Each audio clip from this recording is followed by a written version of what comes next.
For the past 10 years, on A Minute with Stan Hooper, I've been telling real stories about real people. But I no longer tell them from a fake set in Midtown Manhattan. Now I do it from a real place, my new hometown. There are enough real people in Waterford Falls to hopefully keep me going for another 10. Good morning, everybody. Good morning. Hey, give us 2 coffees to go. 2 coffees it is. So, what brings the Hoopers out so early? Well, we're going to go on a nature walk. Good for you. What's that? Well, you know, it's when you go on a walk and appreciate nature. Oh, kind of like what we here in Waterford Falls like to call a walk. Yeah, I guess so. Hey, you know what might make your walk way more fun? Lou's divining rod. Divining rod? Oh, yeah, honey. A divining rod is a crooked branch used to find water. Do those really work? No, a big waste of time.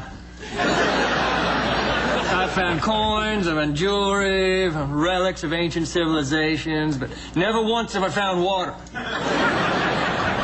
Well, geez, I'd do anything to see a real old-fashioned divining rod. Oh, well, just go over to our house and take it. It's leaning against the fireplace. Oh, you kidding? Oh, thanks. Can I have your keys? Oh, thanks, Dan. You don't need a key. We never lock our door. Never? Why would we? I don't know, to avoid getting robbed. Robbed? You're kidding, right, Stan? There hasn't been a theft in Waterford Falls since Pete stole my heart. Nobody here locks their doors. Oh, what about at night? Nope.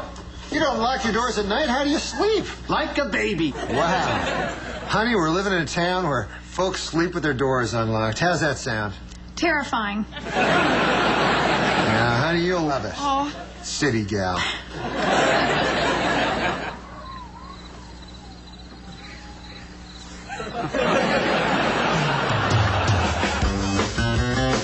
Big city, big frown. Big city, slow down. Stan Hooper, moving to a small, small town. Molly, wake up. What? I just wanted to tell you there's no reason to be terrified. What are you talking about? You know what? The door's unlocked. We're perfectly safe. I know. It's very freeing. Yeah, that's a good word for it, freeing. Yeah, it's freeing. It's almost too freeing. I feel like one of those prisoners that got out and they don't know what to do with their freedom. It's too freeing. Where are you going? I'm just going to go down to my intruder-free kitchen and get a cup of hot chocolate.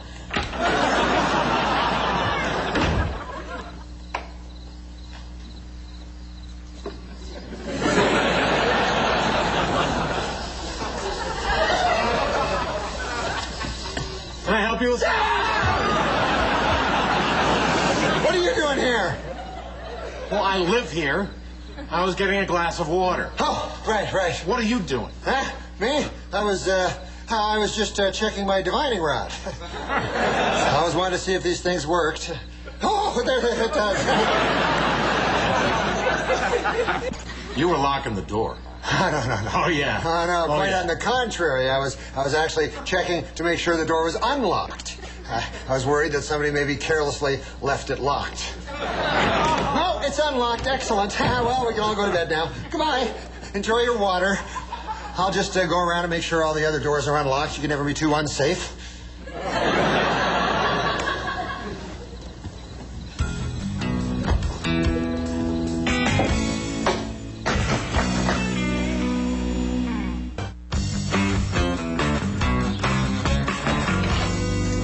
Oh, hey, Ryan, Chelsea.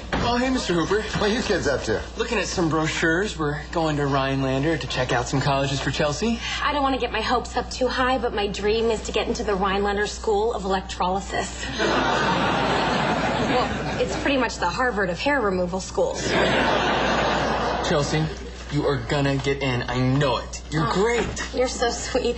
But let's just be realistic. At that level, it's really pretty much all about who you know. Mr. Hooper, say something to her. Oh, well, Chelsea, don't worry. Hey, I didn't expect to get into my first choice either, but I did. Yale. Yale is pretty much the Harvard of colleges that aren't Harvard. Hey, Pete, give me a piece of apple pie and a cup of coffee, huh? You got it. Hey, son. His girlfriend? What are you doing? I'm taking Chelsea up to Rhinelander. Well, I guess this is goodbye then. Just for the day, Dad. Oh, what a shame. So, how'd you sleep last night? Oh, like a baby. Oh. I love sleeping with the doors unlocked. I find it, freeing. Hey, Hooper, I heard you couldn't make it through the night with your door unlocked. Where'd you hear something like that? Come on, Hooper. I'd be betraying Gary's confidence if I answered that question. Is that true? Well, Oh, what's the difference? If you want to sleep with your door locked, so what? That's right. Doesn't make you a coward or anything. And even if it did, you know what they say, there's no shame in being a coward. I'm not a coward. Nobody said you were. Fearful, maybe. Or phobic. I'm not a big word guy. How about paranoid? That's it, paranoid. I'm not paranoid. You know, that sounded a little paranoid. Look, there's nothing crazy about locking your doors at night. There are a lot of dangerous people. And are these dangerous people around us now, Stan? Look, all I'm saying is security is a legitimate concern, all right? That's why you guys lock the diner at night. We don't lock the diner at night. What? No, never have. What if somebody got hungry in the middle of the night? You guys are kidding me, right? Oh, no, that way someone could come in, enjoy a snack, and they leave the money right on the counter. Now, if they need change, the register's always open. But sometimes it sticks and you have to pound it on the top. Oh, guys, this is crazy. You're just setting yourself up here. A stranger could come in here and rob you blind. Well, that could be true, Stan, except for one thing. What's that? A stranger's just a friend you haven't met yet. Well, that's a nice saying, Lou, and I've used it on my minute, actually, many times to great effect. But the truth is that there are bad people everywhere. Don't agitate him, fellas. If he says there are bad people everywhere, there are bad people everywhere. Nothing paranoid about that.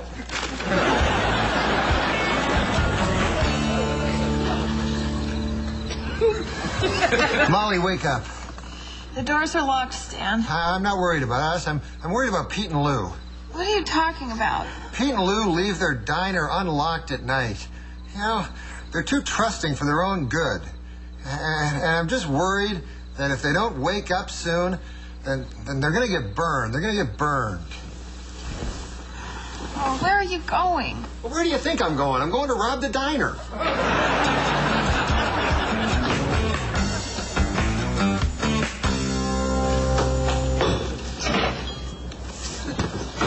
Morning, fellas. Morning. What's up? Oh, someone came in last night and helped themselves to a piece of pie. We're just trying to figure out where they left the money. Well, did you look in the cash register? Oh, good thinking, Stan. Nope, nothing in here. This is empty. Wait a minute, Lou. Did you empty the cash register last night? No, not me. Well. What do you suppose this means? I think it's pretty obvious. Some guy came in here in the middle of the night and borrowed all our money. What? You know, I'll bet Lou's right, because that explains the pie. See, whoever it was took the pie, put the money in the register. Then whoever borrowed the money from the register borrowed the pie money, too. That's it. See, there's always a logical explanation. That's not logical at all. You think somebody borrowed the money? Yeah, probably some poor soul hit a string of bad luck. I hope there was enough money in there for him. We have got to start leaving more money in the register at night. What, are you crazy? Nobody borrowed the money, they stole it. That would be true except for one thing, Stan. What? We don't have crime in Waterford Falls. You do have crime in Waterford Falls. You had crime right here last night. Somebody came in and took all your money. Why would you think that, Stan? I don't think it, I know it. You know it. How? How? How? All right, I'll tell you how. I stole it.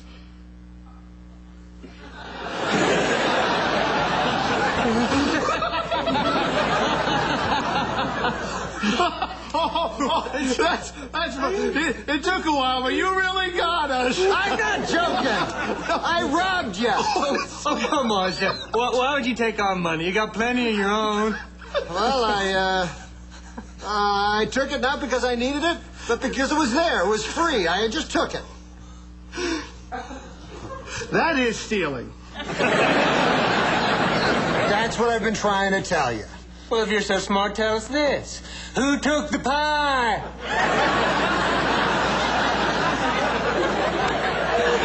I took the pie! I took the pie, I took the money, I took everything! He does like pie.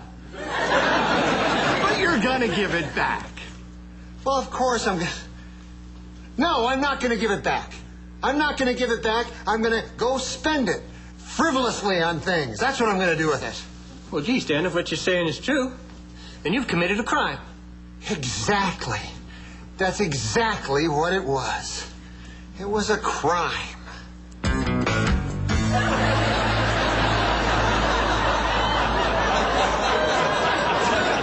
This is ridiculous. You can't hang people in a net. We're sorry, Stan, but a crime's a crime. We had to report it.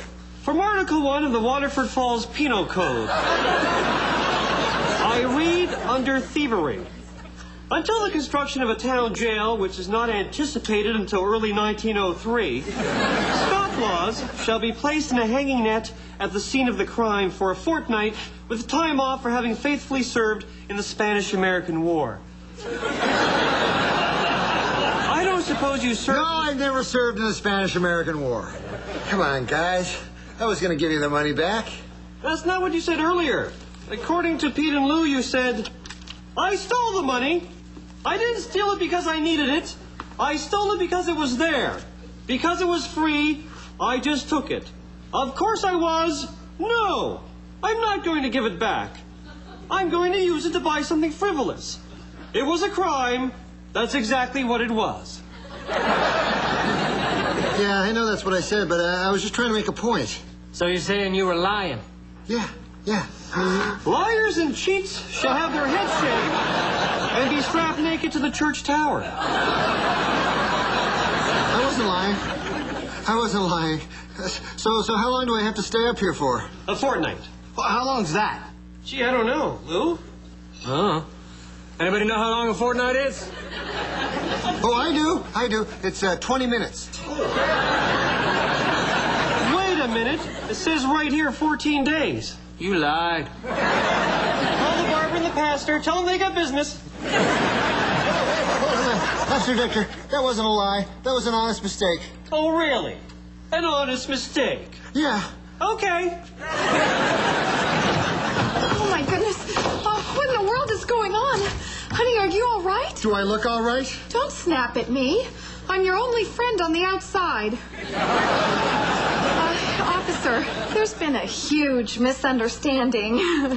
I'm sorry, Mrs. Hooper, but the testimony against your husband was overwhelming. Who would testify against Stan? Stan. May I call you Stan? Yes. And I quote, I stole the money. I didn't steal it because I needed it. I stole it because it was there. Yes, thank you. We know. Because it was free. I just took it. Of course I was. Thank you. All right, I see what happened. Officer, my husband likes to make points, but he's harmless.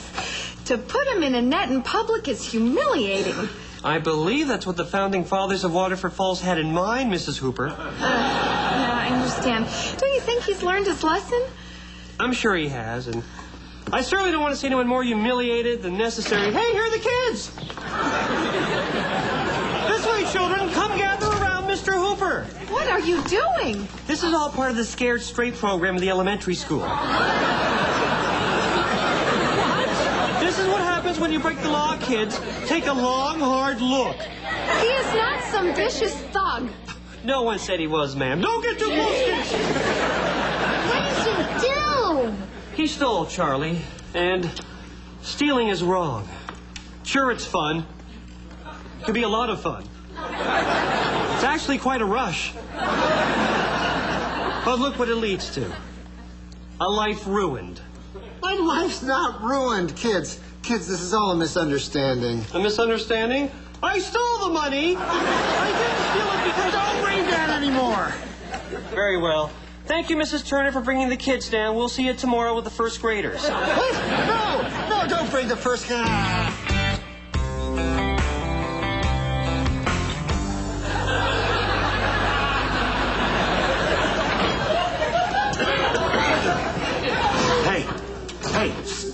sleeping? Huh? Huh, Gary?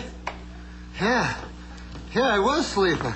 Hey, I slept with the door unlocked. That's great. That's terrific. Get your things together. I'm getting you out of here. Oh, yeah? I've been freed? No, Mrs. H is worried about your back. So, at the risk of breaking the law myself, I'm taking you home to sleep in your own bed tonight. I'll sneak you back here before dawn. Ah, thanks, Gary. That's great. Don't be alarmed, Stan. It's just me and Lou. We got hungry for a little pie. Oh, hey, Gary, what are you doing here? I was freeing Stan. I was freeing Stan. That's the best you can come up with. I was freeing Stan. Well, I couldn't lie. Hanging in the net's one thing. I'm not about to do time naked on the church tower. Ah, just shut up. You know what? I need you to switch sides with me. Switch sides? What are you, crazy? Yeah, I want to switch sides, yeah. No, I'm not going to switch sides. It's ridiculous. Well, why? Why would I switch sides? Because I'm uncomfortable, and maybe you're a nice man who wants to help me. Maybe. I'm not a nice man that doesn't want to help you. Fine.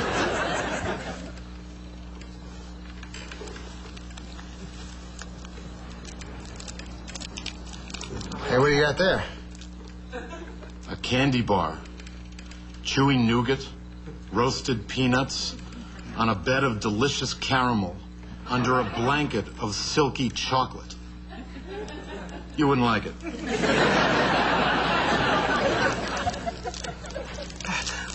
All right, let's switch sides. Oh, you'll switch sides for the candy bar? Yeah. All right. Okay, let's just do it on three. I'll say 1, 2, 3, switch sides. And we'll switch, okay. 1, 2, 3, switch sides. Okay. Come on. All right, you're on my foot. That way. We got it. That's it. We're all right. Turn. We're all right. Good. No, we're good.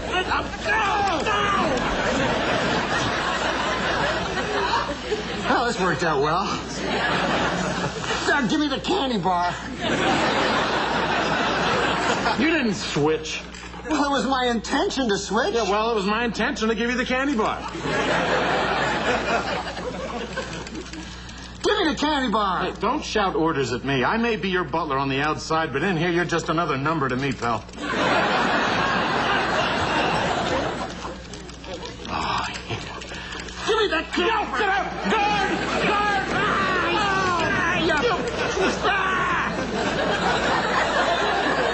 This is all your fault. Me? Yeah, you. If it wasn't for you shooting your mouth out to Fred about me not being able to sleep with an unlocked door, we wouldn't be in this mess in the first place. You got no one to blame but yourself. You go on and on about loving this town, and you always try to change it. You love us so much, leave us the heck alone. Yeah? Well, I never said I loved you. Yeah, well, after a fortnight together, you may be singing a different tune. Wake up, Hooper. Daylight's burning. Hey, everybody, Stan's up. Good morning, Stan. Hey, where's Gary? I'm over here. Yeah, they let me out this morning for good behavior. What'd you do that was so good? Nothing. I just generally have good behavior, which they recognize. Morning, Hooper. Well, I guess I owe you an apology. Looks like they were out to get you. Yeah, very funny, Fred. Well, let me tell you something. You wouldn't last one day in here. No, I wouldn't. But I won't ever need to. Isn't that right, Officer Dector? That's right, Uncle Fred. Hey, honey, how you doing? How do you think I'm doing? I'm in a net. Why are you so grouchy? I'm in a net. What's bugging him? I don't know. I'm in a net. Here, honey, I brought you a pad and paper in case you wanted to start working on your minute. Oh, my God, my minute. I completely forgot. Listen, Officer Dector, you let Gary out. You got to show me some mercy, too.